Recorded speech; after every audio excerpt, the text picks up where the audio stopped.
তোমরা জানো একদিন আমি খুব সকাল সকাল ঘুম থেকে উঠে পড়ি, তারপর আমি কাকার সঙ্গে বাইরে হাঁটতে গেছিলাম সানরাইজের সময় ওয়েদারটা কিরকম লাগে সেটা দেখার জন্য। আর সেদিন কি ওয়েদারটা আমার এত সুন্দর লাগে, মানে ঠান্ডা ঠান্ডা হাওয়া বইছে, মেঘলা ওয়েদার, খুব সুন্দর লাগছিল। আর সেই জন্যই আমি ঠিক করি যে এবার থেকে প্রতিদিন সকালে আমি আর বোন ঘুম থেকে উঠে হাঁটতে যাবো।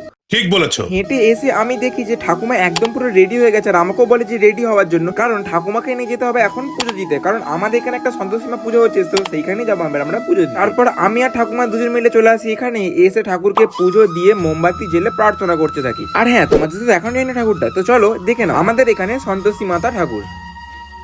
আর হ্যাঁ, শুধুমাত্র ঠাকুরই নয়, এখানে অনেক মেলাও বসেছে, সেটা তো তোমাদের অবশ্যই দেখাবো, তবে আজকের ব্লগে নয়, অন্য দিনের ব্লগে। তারপর আমি আর ঠাকুমা পুজো দিয়ে চলে আসি বাড়ি। আর এই পুজো দেওয়ার জন্য ঠাকুমা করেছিল উপোস, তো তার জন্য বাড়িতে আজকে হয় লুচি, আর আমি ঠাকুমাকে নিয়েছে, আমি ঠাকুমা আর বোন সবাই মিলে লুচি খেতে থাকি। আর পুজো হয়ে গেলে সন্ধ্যেবেলা আনা হয় প্রসাদ, তারপর আমি খাই প্রসাদ। তুমি এতে লাইক এন্ড সাবস্ক্রাইব করে দাও।